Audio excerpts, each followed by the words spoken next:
My name's Bridget, and I've been helping people with their sleep for 10 years, and I can help you too. I help take people from exhausted to well rested through simple, easy to follow steps. The next few nights are going to go by anyway. Let's do something. Do you find that your baby does not nap near long enough? And you can tell because they wake up fussy, or it's always like 22 minutes or 31 minutes. You can nearly set your watch to it. Short naps are a really common sleep problem, so let's get into it and see what we can do to help. First, let's identify what would a short nap even be. For me, it's about under an hour. If we're seeing a nap that's under an hour, it maybe isn't long enough, although this always depends on a little one's age. Let's begin with age-appropriate nap expectations. A newborn baby, or in the fourth trimester, so those first 0 to let's say 12 or 13 weeks, we're not going to see any sort of consistency with naps, right? We're going to see short naps, long naps, anything in between. We're not really too sure. So if you're seeing a newborn who's having short naps consistently, chances are, it could be normal, sure. When we see our little ones go through a leap in that third into fourth month, sleep starts to change, and we really look for setting foundations for having better quality sleep. I would classify a short nap as something under an hour for babies who are over 4 months. That's not to say that after that 4-month stretch, they're going to always have lengthy naps. On the contrary, that sometimes doesn't happen until closer to 6 months. So let's focus on what we can control. What we can't control is how long it takes your baby to fall asleep, how long that nap ends up being, or even how often they wake in the night, right? That's not up to us, but we can control how to respond. We can control when we time a feeding, or where we're putting our little one down to sleep, or how we respond to a short nap. Those are all things that are within our control, so let's get into it. You can also get our nap schedule if you're curious about like what ballpark your little one should be sleeping in. I'll have a link below there for you. Probably one of the easiest things to check off your list for setting a great foundation for nap is to check the environment that your little one's sleeping in.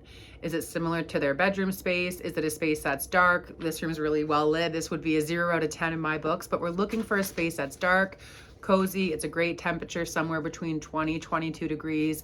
We have some white noise going, because we think about if they're having a nap, let's say that's one sleep cycle long, right? Maybe it's that 32 minutes that you know so well.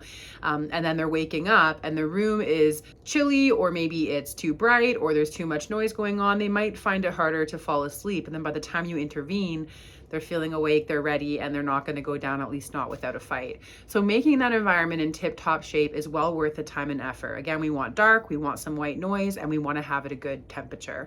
And then think about what they're wearing as well to take that a step further. What attire are they in?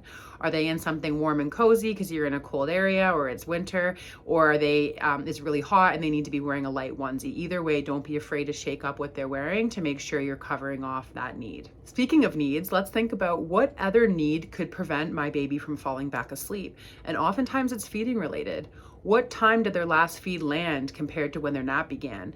Are you following a schedule where they wake up from a nap, you feed them, they have a wake window, and then they go down for a nap again, only to find out that they're waking too soon because they're hungry? So have we considered doing a top-up feed in that wake window to make sure that we're ruling out hunger as a piece?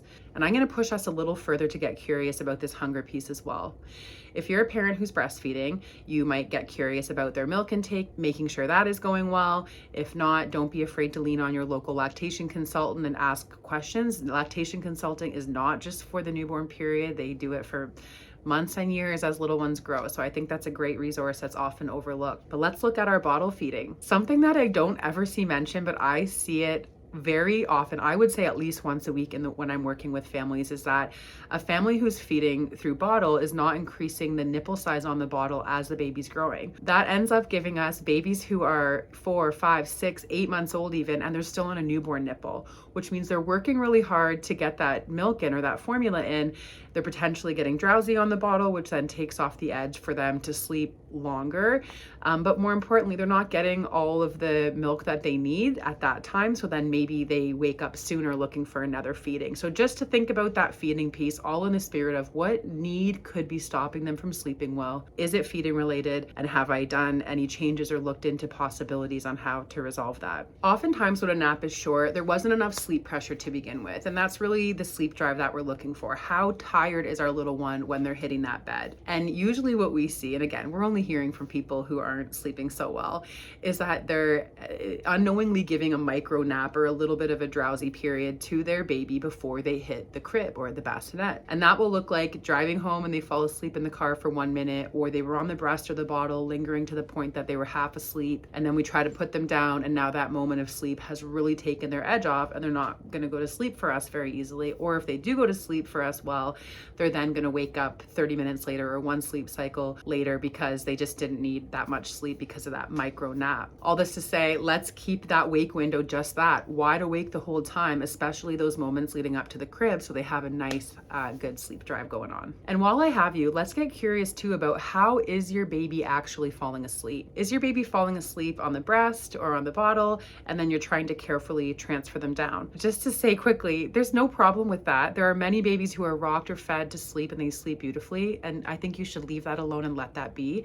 But I don't hear from those people. I hear from people who are not getting great sleep and they need to make a change. So with that in mind, let's look at the how our baby is falling asleep. If your baby is needing something outside of their control to fall asleep, feeding, holding, rocking, movement, bouncing on the yoga ball, whatever it might be, and then they go through one sleep cycle and they're waking up at that point, they're seeking that same ticket back to sleep. And so if they're needing something outside of their control to fall asleep, it's only fair for you to offer that at sleep time and partway through sleep as well. What we like to bring up is this radical change in perspective of we don't put babies to sleep. We get them ready for bed so that sleep will come. Because there are some really powerful things you can do in terms of timing, lead up to sleep, and how you respond to your baby that can absolutely shape the way they sleep long term. We've been doing just this for 10 years. If you do a simple Google search, you can see the reviews from families who've worked right with us. It doesn't have to be complicated. The next few nights are going to go by anyway. You might as well do something. So let's make some changes and get your little one sleeping well. And naps and night sleep are totally tied together. The better the daytime sleep, the better the nighttime sleep. So it's absolutely worth focusing on both to make some changes.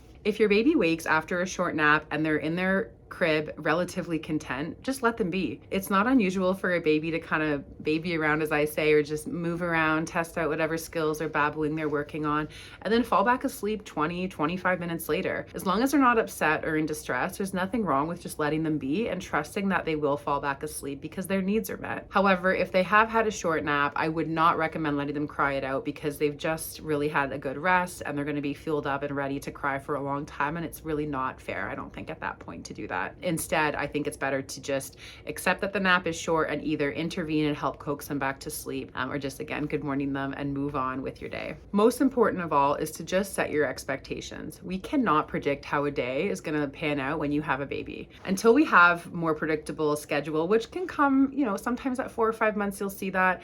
Certainly after 6 months, you can hope for that. When you wake up in the morning, don't try to predict what your day is going to look like. Instead, tell yourself this: my baby's going to show me cues, or I think I have a ballpark idea of what wake windows will look like, and I'm going to treat sleep this way, and I'm going to respond this way, and I'm going to offer sleep in this particular space.